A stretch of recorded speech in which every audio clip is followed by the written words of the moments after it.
ವಿದ್ಯಾರ್ಥಿಗಳಿಗೆ ನಿಮ್ಮ ಪಾದಕ್ಕೆ ನಮಸ್ಕರಿಸುತ್ತಾ ನಾನು ಮಾತು ಪ್ರಾರಂಭ ಮಾಡ್ತೀನಿ.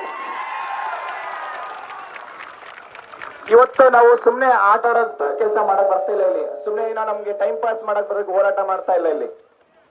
ಹೋರಾಟ ಮಾಡ್ತಾ ಇರೋದು ಸರ್ಕಾರ ಹೇಳಿರೋ ಒಂದು ಹೇಳಿಕೆನ, ಅವರು ಒಂದೊಂದು ಸ್ಟೇಟ್ಮೆಂಟ್ಸ್ ಪ್ರತಿಯೊಬ್ಬ ಯುವಕರನ್ನು ಪ್ರತಿದಿನ ನ್ಯೂಸ್ ಪೇಪರ್ ಓದ್ತಾರೆ. ಅವರ ಪ್ರಣಾಳಿಕೆಯಲ್ಲಿ ಏನ್ ಹೇಳಿತ್ತು ಕಾಂಗ್ರೆಸ್ ಸರ್ಕಾರ? ಒಂದೇ ವರ್ಷದಲ್ಲಿ 2.5 ಲಕ್ಷ ವೇಕೆನ್ಸಿ ಫಿಲ್ ಮಾಡ್ತೀನಿ ಅಂತ ಹೇಳಿದ್ರು. 2.5 ವರ್ಷ ಆಯ್ತು ಯುವಕರು ಇಲ್ಲಿ ಬರೀ ಒಂದಲ್ಲ ಒಂದ್ ರೀಸನ್ ಹೇಳ್ಕೊಂತ ಎಷ್ಟು ಹೋರಾಟ ಮಾಡಿದ್ರು ಒಂದೇ ಒಂದು ನೋಟಿಫಿಕೇಶನ್ಸ್ ಆಗ್ತಾ ಇಲ್ಲ. ಆಗ್ತಾ ಇದ್ಯಾ? ಕಳೆದ 5-6 ವರ್ಷದಿಂದ ಯಾವುದೇ ನೇಮಕಾತಿ ಪ್ರಕ್ರಿಯೆ ಪ್ರಾರಂಭ ಆಗ್ಲೇ ಇಲ್ಲ.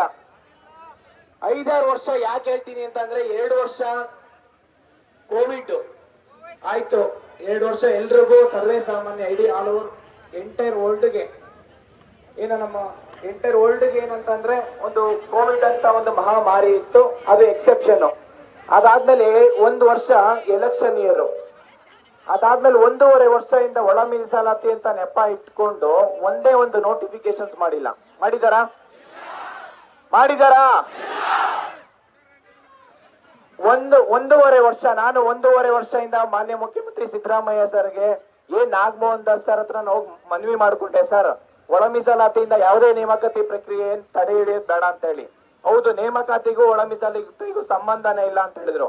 ಆದ್ರೂ ಅವರು ಪತ್ರನೂ ಬರಿತೀನಿ ಅಂತ ಹೇಳಿದ್ರು. ನಾನು ಮಾನ್ಯ ಮುಖ್ಯಮಂತ್ರಿ ಸಿದ್ದರಾಮಯ್ಯ ಸರ್ಗೆ ನಾನು ಅವತ್ತಿಂದ 1.5 ವರ್ಷದಿಂದ ಕೇಳ್ಕೊಂತ ಇದ್ದೀವಿ, ಏನಂದ್ರೆ ಒಳ ಮೀಸಲಾತಿ ಒಳಗೊಂಡಂತೆ ನೇಮಕಾತಿ ಪ್ರಕ್ರಿಯೆ ಪ್ರಾರಂಭ ಮಾಡಿ ಅಂತ ಹೇಳಿ. ಹೌದಾ ಇಲ್ವಾ? ಆದ್ರೆ 1.5 ವರ್ಷದಿಂದ ನೆಪ ಹೇಳ್ಕೊಂಡು ಬರ್ತಾನೆ ಹೋದ್ರು. ನಾವು ಆಗಸ್ಟ್ 11ನೇ ತಾರೀಕು ನೇಮಕಾತಿ ತಿಥಿ ಆಗಿದೆ ಅಂತ ಹೇಳಿ ಹೋರಾಟ ಮಾಡಿದ್ವಿ ಫ್ರೀಡಂ ಪಾರ್ಕ್ ಅಲ್ಲಿ. ತಿಥಿ ಆಗಿದೆ ಅಂತ ಹೇಳ್ಬಿಟ್ಟು, ಆದ್ರೂ ಅದು 1 ತಿಂಗಳಾದ್ಮೇಲೆ 1 ತಿಂಗಳಾದ್ರೆ ಒಳ ಮೀಸಲಾತಿ ರಿಪೋರ್ಟ್ ಜಾರಿಗೆ ಆಯ್ತಷ್ಟೇ. ನೇಮಕಾತಿ ಪ್ರಕ್ರಿಯೆ ಪ್ರಾರಂಭ ಆಯ್ತು ಅವಾಗಾದ್ರು?